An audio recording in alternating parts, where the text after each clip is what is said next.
sou Camila de Moraes, estou aqui no Prédio 11 para conversar um pouco sobre o caso do homem errado. Vem com a gente.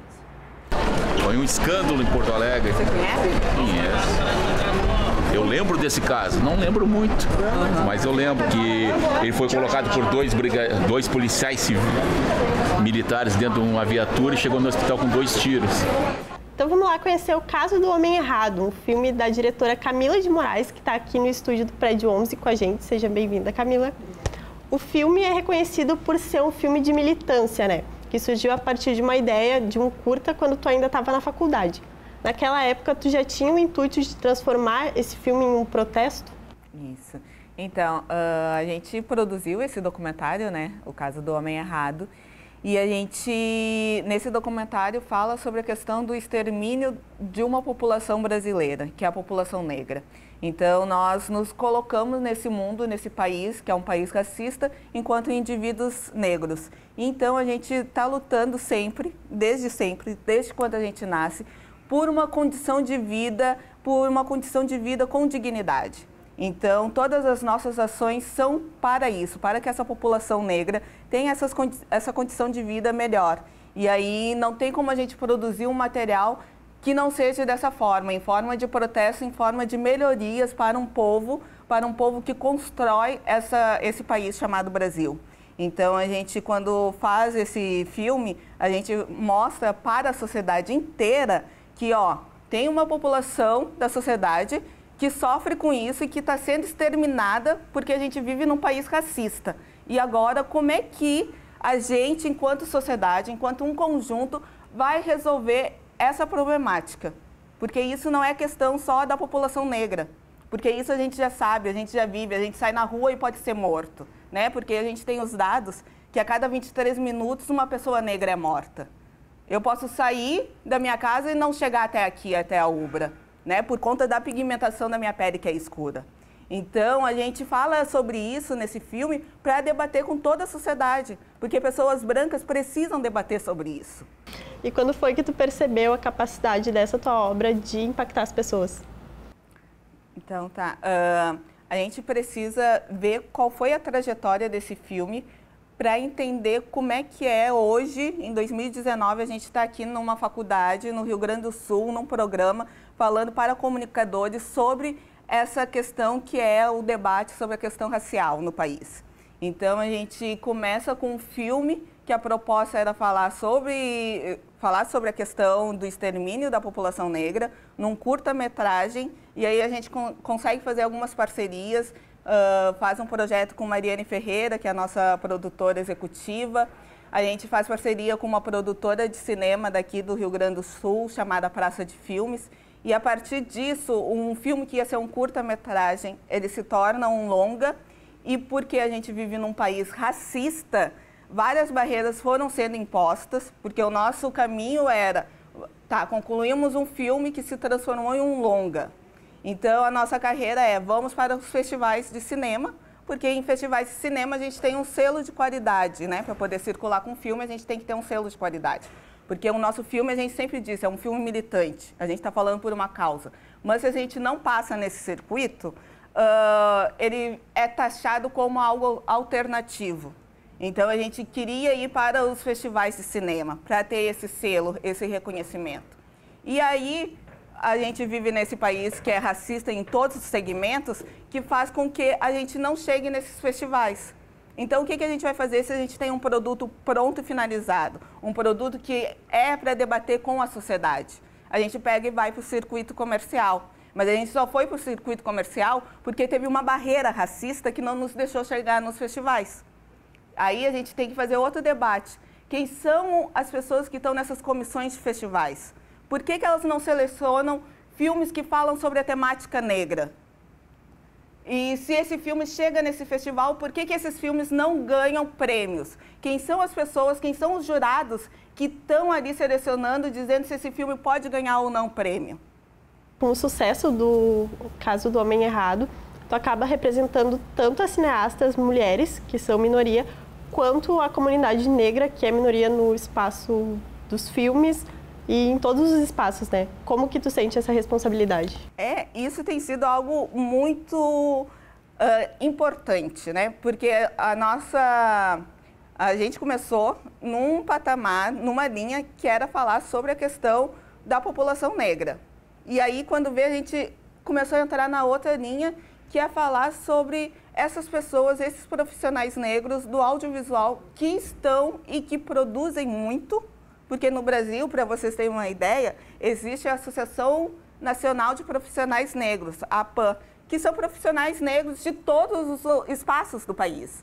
Então, eles atuam nas diversas áreas, roteiro, câmera, som, e aí a gente não pode dizer que não existam esses profissionais. Eles existem, só que eles não estão ocupando os mesmos lugares que outros profissionais, na maioria brancos e homens. E aí a gente abre esse diálogo também. A gente chegou com esse filme e está abrindo esse outro diálogo, que é falar, ó, o mundo do audiovisual é um mundo muito branco e muito masculino.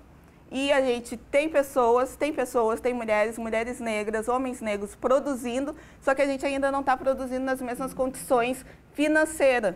Em Salvador, futebol se chama baba. E aí eu falo assim, ó, se a gente tivesse as mesmas condições para jogar nesse baba, a gente teria chegado muito além.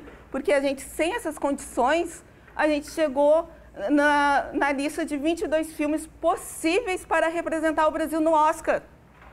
Sem as condições que todo mundo tem. Imagina se a gente tivesse as mesmas condições. A gente não está tirando nada de ninguém, a gente quer ter as mesmas condições para mostrar um trabalho digno, um trabalho que é para toda a sociedade debater. E é isso que a gente precisa. A gente precisa repartir esse bolo direito. E assegurar também a diversidade nas produções. A gente está aqui nesses espaços por narrativa, para poder contar a narrativa e mostrar outros olhares. Se a gente vive num país diverso, a gente não pode ficar só vendo o que a gente vê até hoje na TV, um olhar de um segmento da população branca e masculina, com mais de 60 anos. A gente não pode, a gente está lutando por narrativas, por memórias, e a gente está aqui para contar esse país diverso. O Brasil é enorme. Eu chego no Acre para apresentar a nossa realidade, que é totalmente diferente da realidade do Rio Grande do Sul, mas infelizmente tem um caso tão absurdo quanto o caso que a gente conta no filme. Um caso de extermínio de uma população negra. E a gente precisa mudar isso. E a gente precisa mostrar essas outras narrativas. Tu falou agora sobre narrativas, né? Tu vem de uma família que conta com uma mãe atriz e um pai jornalista. Tu mesma se formou em jornalismo. E a escolha dessa profissão foi para assegurar a tua própria voz? A gente tem que ver o poder que tem a comunicação, né? Estamos aqui com estudantes de comunicação e qual é o nosso dever trabalhar com comunicação? A gente tem que trabalhar com ética e responsabilidade em qualquer área. E na comunicação a gente forma muitas pessoas, né? A gente está ali para ser um transmissor, na verdade, um transmissor de informação. Então, eu aprendi muito com essa família que é do movimento negro, que é uma família artista e que sabe que a gente pode lutar pelos nossos ideais através da arte. Então, através da arte e através da comunicação, a gente tenta levar informação para esses debates e ideais que a gente acredita. Bacana perceber como isso é importante, né? Agora a gente vai dar uma pausa aqui na nossa conversa, porque está na hora do Poesia Provoca. Então, roda aí.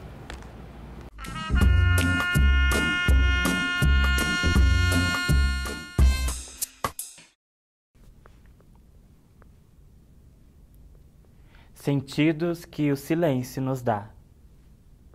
O vento parou de gritar e a chuva parou de cair para me ouvir cantar mal. Depois do silêncio impar, o vento voltou a cair e a chuva voltou a gritar e tudo voltou a normal. De volta agora, o filme conta a história de um operário negro que foi assassinado pela polícia em 87, né? Tantos anos depois, e a população negra continua denunciando o genocídio. Quando e como tu acha que isso pode mudar? Então, eu acho que a gente só vai mudar com a união de todos os povos e com a educação, porque a gente aprendeu com a professora e compositora Leci Brandão que a educação é a matéria de todo o tempo, né? A gente sabe que a gente só muda a mentalidade de uma sociedade através da educação. Então, a gente precisa ter essa ferramenta e lutar. A educação é poder, informação é poder. Pode fazer o que tu quiser na vida. E aí a gente tem esse poder com a educação de saber, ó, não é certo a gente exterminar uma população, uma parte da população, da sociedade, por conta da cor da pele dessa sociedade, dessa população, gente. Júlio César foi criado junto com a família do teu pai, né? Tu acha que a responsabilidade de produzir o filme e de contar essa história foi maior porque envolvia alguém que fez parte da tua família? Então, eu falo assim, ó, toda hora, todos os dias, não tem um dia que a gente não saiba de uma situação de genocídio, né, com a população negra, né? Eu tenho colegas que foram assassinados. Então, eu não convivo com isso normal. Eu não convivo. Não consigo conviver com isso. Seja a pessoa que for, eu não vou conviver bem com isso. Então, eu preciso fazer alguma forma, alguma coisa para mudar essa minha realidade. E eu acho que todo mundo tem que fazer alguma coisa. Quando a gente está nos debates na sala de cinema, eu falo para as pessoas, olha, você que assistiu esse filme, você não pode sair indiferente dessa sala aqui de cinema. Vai fazer a mudança quando sair daqui. De alguma forma, tem que fazer a mudança. Então, seja com a pessoa, se é meu irmão, se é outra pessoa, a gente tem que trabalhar com ética, porque as pessoas, a gente não somos só números. Tem uma socióloga, a Vilma Reis, e o Movimento Negro, Lélia Gonzalez, nos ensina que quando a gente chega no espaço, a gente tem que se apresentar com nome e sobrenome. Eu sou Camila de Moraes, porque se eu não me apresento com nome e sobrenome, o racismo dá qualquer coisa. Então, aquelas pessoas, elas têm família, elas têm nome e sobrenome, precisam ser tratadas com dignidade. As suas vidas não podem ser tiradas. A minha vida não pode ser tirada. Não pode. Então, seja qual for a pessoa, a gente vai estar ali para lutar por uma vida melhor. Eu vou te pedir uma pausa agora, porque a gente vai para um rápido intervalo, mas antes disso tem as dicas da agenda comigo e com a Cíntia. Confere aí. Para aproveitar os últimos dias a menos de outono, nada melhor do que as feirinhas ao ar livre. Hoje tem mais uma edição do Festejo Hamburgo Velho lá em Novo Hamburgo. O evento garante arte, artesanato, música, espaço kids e distribuição de água quente e erva para chimarrão. Para se movimentar, tem o Pedal da Paz, que acontece amanhã de manhã, saindo lá da Praça Júlio Mesquita. Além do passeio ciclístico, vão rolar brincadeiras com as crianças e distribuição de brindes. Já na Praça México, acontece a edição de aniversário do Rap na Rua, evento que está comemorando 6 anos na capital. Vai ter oficina gratuita para todo mundo, como aula de skate, basquete, além de batalhas de rima e shows de rap. Também tem dica para quem curte teatro. Na semana que vem, a peça O Filho da Mãe, com Paulo Gustavo e Dea Lúcia, estreia aqui na capital, no Araújo Viana. A peça resgata a carreira de cantora de Dona Deia, que é a mãe do Paulo Gustavo. O enredo mistura a história familiar com um musical. Não dá para perder, né? E a nossa última dica é sobre cinema. Estreou semana passada o filme Shazam. O filme conta a história de um garotinho que recebeu o superpoder de se transformar na sua própria versão poderosa de super-herói. Então não perde o que está acontecendo por aí, se programa e curte o fim de semana. Tchau! Billy Batson, escolho você como campeão. Diga meu nome para os poderes fluírem por você. Shazam. Tá brincando? Diga! Calma! Diga meu nome.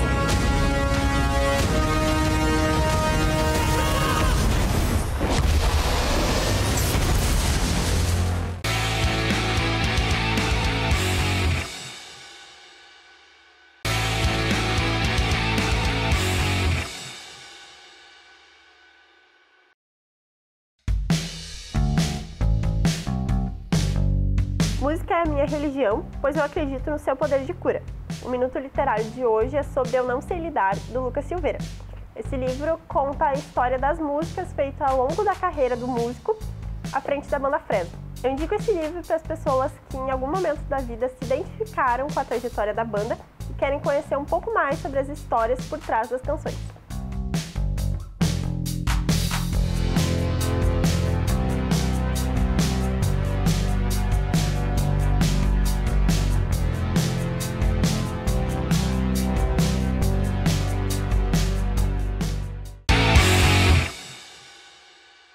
está de volta aqui no Prédio 11 com a Camila, que é a diretora do Caso do Homem Errado. Camila, a ideia do filme surgiu na faculdade e depois tu fez uma parceria com a Mariane, né, que foi aluna aqui da UBRA, do curso de jornalismo. Como que isso aconteceu? Então, a gente tem que entender que a gente não faz nada sozinho nessa vida, nada. E que se a gente quer ir adiante, a gente tem que fazer parcerias, né? Sozinho a gente não vai para lugar nenhum. Então, se quer ir mais longe, faça parcerias e faça com o coletivo. E eu e a Mariane, a gente já trabalhou juntas, já trabalhava juntas. E aí a gente se associou para poder fazer essa produção. A gente fez Em 2015, a gente começou a fazer o financiamento coletivo, que aí não atingiu a meta. E aí a gente se associou a uma produtora para poder produzir esse filme que se transformou num longa. O filme participou de alguns festivais, ganhou alguns prêmios e foi até mesmo pré-indicado ao Oscar, né? Tu imaginava todo esse reconhecimento? A gente está fazendo uma trajetória que a gente não imaginava aonde chegaria nessa trajetória, mas a gente tinha um ideal que era falar sobre essa questão racial e falar que para mais pessoas, né? Sair do nosso meio e atingir mais pessoas. Essa era a nossa proposta, essa é a nossa proposta. E por conta dessa caminhada a gente tem chegado nesses outros locais, nesses outros patamares, porque a gente tem uma música da Isa também, que fala, né, se você tem boca, aprende a usar. A gente foi muito tempo silenciada, então agora a gente está falando e está usando esses espaços, seja onde for que a gente esteja. Então, a gente não conseguiu entrar em muitos festivais, a gente foi para o circuito comercial e depois de chegar em circuito comercial, a gente voltou para os festivais. Porque aí ficava feio para os festivais não chamarem uma produção de uma mulher negra, um longa, falando sobre toda essa temática que começou a ficar em pauta em 2018. Então, a gente faz estratégias políticas, porque a gente precisa ocupar esses espaços e a gente precisa falar sobre isso. E aí, a gente volta para os festivais novamente em 2018. Então, a gente começa a fazer... em 2018, a gente ficou fazendo duas caminhadas. Fazendo circuito comercial independente, que é outra proposta, que a gente não conseguiu uma distribuidora, então a gente apostou em fazer independente, por conta do material e por conta do diálogo que a gente queria fazer. E revolucionou também, porque quem é hoje em dia que faz circuito comercial independente, né? Como é que é a gente dialogar com vários cinemas do país e conseguir chegar no Acre, chegar na Amazônia, chegar na Bahia e passar por esses 15 estados que a gente já passou, falando sobre isso, sempre tendo público, ficando um mês em cartaz em cada estado.